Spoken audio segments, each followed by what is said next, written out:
Jimmy James, അടൂരിൻ്റെ ഇന്നലത്തെ പ്രസംഗം, ഇന്നത്തെ വിശദീകരണം രണ്ടും കണ്ടിട്ട് എന്താണ് തോന്നുന്നത്? അദ്ദേഹത്തിന് അടിതെറ്റിയോ? അടൂർ ഗോപാലകൃഷ്ണൻ ഒരുപാട് കാര്യങ്ങൾ പറഞ്ഞു. അതിൽ പുഷ്പവതി എന്ന ഗായിക ആരാണ്, ചാലയിലെ തൊഴിലാളികൾക്ക് സിനിമാ തിയേറ്ററിൽ എന്താണ് കാര്യം മുതലായ പരാമർശങ്ങളിലേക്ക് ഞാൻ കടക്കുന്നില്ല.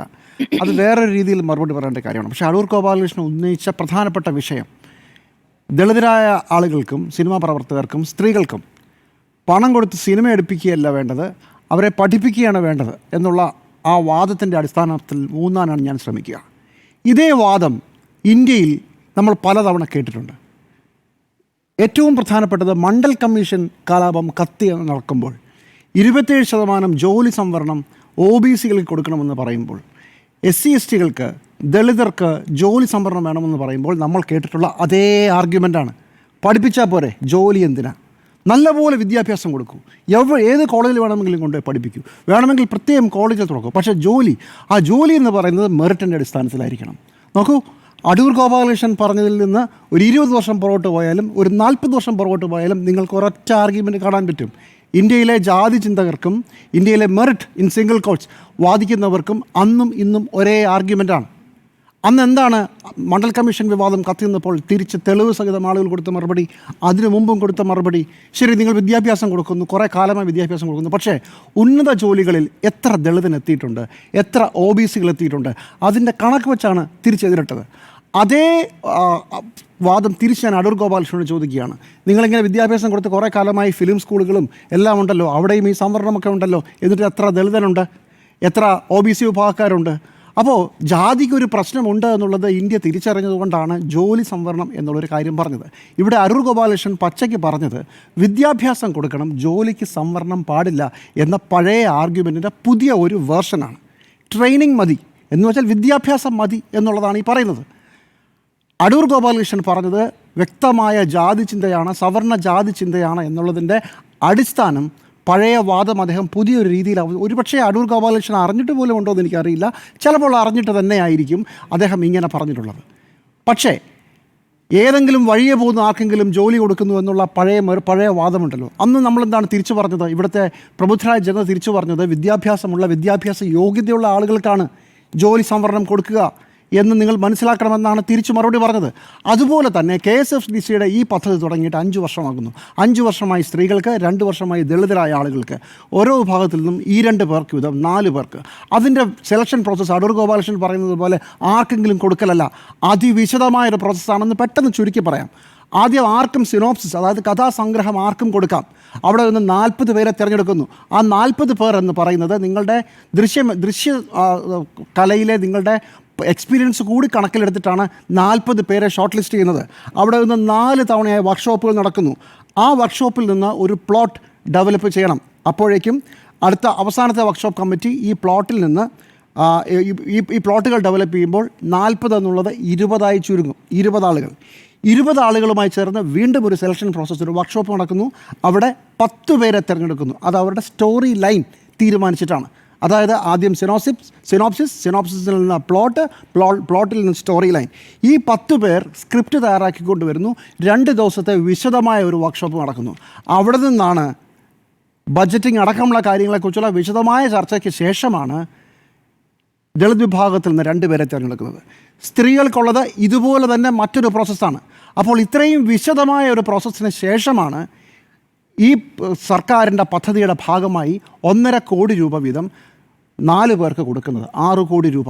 ഇത് അടൂർ ഗോപാലകൃഷ്ണൻ അറിയാത്തതാണ് എന്ന് ഞാൻ കരുതുന്നില്ല. അദ്ദേഹം ഒരു സിനിമാ പ്രവർത്തകനാണെങ്കിൽ അദ്ദേഹം ഇത്രയെങ്കിലും അറിഞ്ഞിരിക്കണം. ഇത്രയും പ്രോസസ്സ് നടന്നിട്ടുള്ള വേറെ ഏതെങ്കിലും ഒരു സംവിധാനം ഉണ്ട് എന്ന് ഞാൻ കരുതുന്നില്ല. മാസങ്ങൾ നീണ്ടു നിൽക്കുന്ന പ്രോസസ്സാണ്. ഇത്രയും പോരെ ഒരു സംവിധായകന്, സിനിമാ പ്രവർത്തകന് സിനിമ സംവിധാനം ചെയ്യാൻ കഴിവുണ്ടോ ഇല്ലയോ എന്ന് തിരിച്ചറിയാൻ? എന്ന് മാത്രമല്ല, ഇത് വഴിയെ പോകുന്നവരല്ലല്ലോ, സിനിമാ മേഖലയിൽ നിൽക്കുന്ന, സ്വന്തമായി പല രീതിയിൽ സിനിമയൊക്കെ ചെയ്ത് പ്രവർത്തിച്ചിട്ടുള്ള, പക്ഷേ സിനിമ ചെയ്യാൻ അവസരം കിട്ടാത്ത ആളുകൾക്ക് വേണ്ടിയിട്ടാണ്. ഇന്ത്യയിലെ, കേരളത്തിലെ, ലോകത്തെവിടെയായാലും സിനിമയുടെ ഒരു പ്രത്യേക സാഹചര്യം വെച്ച് വളരെ പണച്ചിലവുള്ള ഒരു സ്ഥലത്ത് സ്ത്രീകൾക്ക്, ദളിതരായ മനുഷ്യർക്ക് ഈ മേഖലയിൽ മറ്റു പല മേഖല എന്നതുപോലെ കടന്നു വരാൻ വലിയ ബുദ്ധിമുട്ടുണ്ട്. അതുകൊണ്ടാണ് സർക്കാർ ഇവർക്ക് സംവരണം എന്ന വാക്ക് തന്നെ ഉപയോഗിച്ചോളൂ, അതിന് ഒരു നാണക്കേടുമില്ല, അതുകൊണ്ടാണ് ഇങ്ങനൊരു സംവിധാനം കൊണ്ടുവരുന്നത്. എക്സ്പീരിയൻസ് ഉള്ള, ആ എക്സ്പീരിയൻസ് പല വർക്ക്ഷോപ്പുകളിലൂടെ തെളിയിക്കുന്ന 4 പേരെ തെരഞ്ഞെടുത്തിട്ടാണ് ഈ പരിപാടിക്ക് വരുന്നത്. അതുകൊണ്ട് വഴിയെ പോകുന്നവർ കാണുന്ന അടൂർ ഗോപാലകൃഷ്ണൻ തെറ്റിദ്ധരിപ്പിക്കരുത് ആളുകളെ. ഇനി ഈ പണം രാവിലെ എടുത്ത് കൊണ്ടുപോയാൽ 1.5 കോടിക്ക് ആരെങ്കിലും സിനിമ എടുക്കുകയാണോ? KSFDC ആണ് ഇതിൻ്റെ പ്രൊഡ്യൂസർ. ഏതാണ്ട് 50-60 ലക്ഷം രൂപ KSFDCയുടെ ഫിലിം പ്രൊഡക്ഷൻ യൂണിറ്റ് തന്നെയാണ് ചിലവാക്കുന്നത്. ഓരോന്നിനും KSFDC ആണ് പൈസ കൊടുക്കുന്നത്. സ്ക്രിപ്റ്റ് റൈറ്റർക്ക്, ക്യാമറമാൻ എല്ലാം KSFDC പൈസ കൊടുക്കും. KSFDC ആണ് സാറേ ഇതിൻ്റെ പ്രൊഡ്യൂസർ. അപ്പോൾ 1.5 കോടി രൂപ ധൂർത്തടിച്ചു എന്ന് പറയുന്നതിനകത്തും യാതൊരു അടിസ്ഥാനവുമില്ല. പിന്നെ 1.5 കോടി രൂപ എന്ന് പറഞ്ഞിങ്ങനെ കനത്തിൽ പറയാൻ, ഈ 1.5 കോടി രൂപ വെച്ച് 4 പേർക്കാണെങ്കിൽ 6 കോടി. കേരള സർക്കാരിൻ്റെ ഈ മേഖലയിൽ പ്രവർത്തിക്കുന്ന പല കാര്യത്തിനും ചെലവഴിക്കുന്നതിന് മൂക്കിൽ കയറാനുള്ള പണമുണ്ടോ? വെറും 6 കോടിയാണ് ഒരു വർഷം. ഒരു 6 കോടി രൂപ ഇങ്ങനെയുള്ള അറ്റംപ്റ്റുകൾക്ക് വേണ്ടി കൊടുത്താൽ എന്താണ് കുഴപ്പം? ഈ 6 കോടി രൂപയിൽ അടുത്ത ചോദ്യമുണ്ട്, എത്ര പേർ ഇപ്പം പലരും സെർച്ച് ചെയ്യുന്നുണ്ട്, അങ്ങോട്ടും ഇങ്ങോട്ടും സംസാരിക്കുന്നുണ്ട്, എത്ര പേർ നല്ല സിനിമ എടുത്തിട്ടുണ്ട്? നല്ല സിനിമ എടുത്തിട്ടുണ്ട് സാർ, മോശം സിനിമകളും എടുത്തിട്ടുണ്ട്. സിനിമകൾ മുടങ്ങിപ്പോയിട്ടുണ്ട് ഈ പ്രോജക്റ്റിൻ്റെ ഭാഗമായി. അതങ്ങനെയാണ്. നിങ്ങൾ ഈ 6 കോടി രൂപ മുടക്കുന്നത് എന്തെങ്കിലും മഹത്തരമായ സിനിമ പുറത്തു വരും എന്ന് വിചാരിച്ചിട്ടോ വിചാരിക്കാതിരുന്നിട്ടോ അല്ല. അതിൻ്റെ അടിസ്ഥാന ലക്ഷ്യം ഒരു കാരണവശാലും സിനിമയുടെ മുൻവശത്തേക്ക് കടന്നു വരാൻ പറ്റാത്ത ആളുകൾക്ക് നമ്മുടെ പ്രത്യേക സാഹചര്യങ്ങൾ കൊണ്ട്, മറ്റു പലരും ഇതുപോലെ ജോലിയില്ലാതെ സിനിമ കിട്ടാൻ സാധ്യതയില്ലാതെ ബുദ്ധിമുട്ടുന്ന ആളുകളൊക്കെ ഉണ്ടാവാം. പക്ഷേ ഇതൊരു പ്രത്യേക കാറ്റഗറിയാണ്. ഒരു തരത്തിലും സാമൂഹ്യമായ ഒരു മേൽക്കൈ കിട്ടാത്ത ആളുകളാണ്. അവർക്ക് 6 കോടി രൂപ ചിലവാക്കുന്നത് കൊണ്ട് അവർക്കൊരു സിനിമ എടുക്കാനുള്ളൊരു അവസരം, അവർക്ക് അവരുടെ കഴിവ് തെളിയിക്കാനുള്ള അവസരം, അതാണ് ഇവിടെ പറയുന്നത്. അപ്പോഴാണ് അടൂർ ഗോപാലകൃഷ്ണൻ ചോദിക്കുന്ന മറു ചോദ്യം, എത്രയോ പേർ ഇവിടെ സിനിമ എടുക്കാൻ ബുദ്ധിമുട്ടുന്നു, കുട്ടികളെ ബുദ്ധിമുട്ടറിഞ്ഞ് വളർത്തണം. ഇത് തന്നെയാണ് ജോലി സംവരണത്തെക്കുറിച്ച് പറയുന്നത്. നോക്കൂ, അടൂർ ഗോപാലകൃഷ്ണൻ എന്ന് പറഞ്ഞത് മുഴുവൻ ഇന്ത്യയിൽ OBC-കൾക്കും ദളിതർക്കുമെതിരെ ഇവർക്ക് ജോലി സംവരണം കൊടുക്കരുത് എന്ന് പറഞ്ഞ അതേ ആർഗ്യുമെൻ്റാണ്. ഒരു വരി പോലും, ഒരു വാക്ക് പോലും അതിൽ തെറ്റില്ല. സിനിമ എന്നുള്ളത് ജോലി എന്ന് നിങ്ങൾ മാറ്റിയാൽ നിങ്ങൾക്ക് അതേ ആർഗ്യുമെൻ്റ് കിട്ടും. അത് ഇന്ത്യയിലെ ഒരു പൊതുബോധത്തിൻ്റെ ഭാഗം കൂടിയാണ്. പഴയ വാദം എന്താണ്? ഈ ജോലിയൊക്കെ കിട്ടുന്ന ഈ OBC-കാരനും ഈ ദളിതനും, പറയുന്ന വാക്ക് പുലയനും പറയുന്നതൊക്കെ, ഇവൻ്റെയൊക്കെ ജോലി, ഇവന് സർക്കാർ ഓഫീസിൽ ജോലി ചെയ്യാൻ അറിയാമോ? ഇവനൊക്കെ എത്ര കാലം ഈ ജോലിയിൽ നിൽക്കും? ഇതേ വാദം തന്നെയല്ലേ? അതിനുമുള്ള മറുപടി, അങ്ങനെ സാമൂഹ്യമായ പിന്നോക്കാവസ്ഥ പരിഹരിക്കാനുള്ള ഒരു സർക്കാരിൻ്റെ ശ്രമമാണ് ജോലി സംവരണം.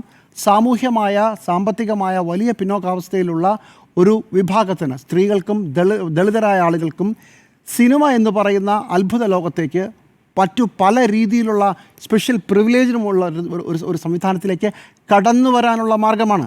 അതിൽ 6 അല്ല 60 കോടി ചിലവാക്കിയാലും അതൊരു ധൂർത്തായി കരുതരുത് ശ്രീ അടൂർ ഗോപാലകൃഷ്ണൻ.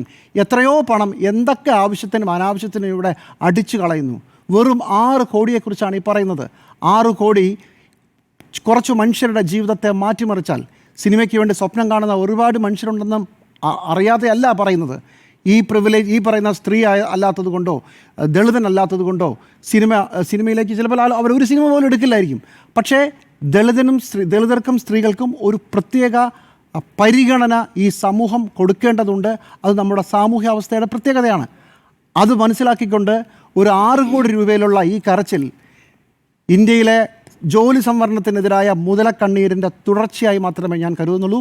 അടൂർ ഗോപാലകൃഷ്ണൻ നല്ല ഒന്നാന്തരം ജാതിവാദമാണ് പറഞ്ഞത്.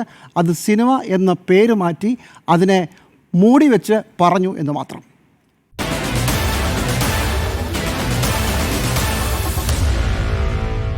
Meet the editors.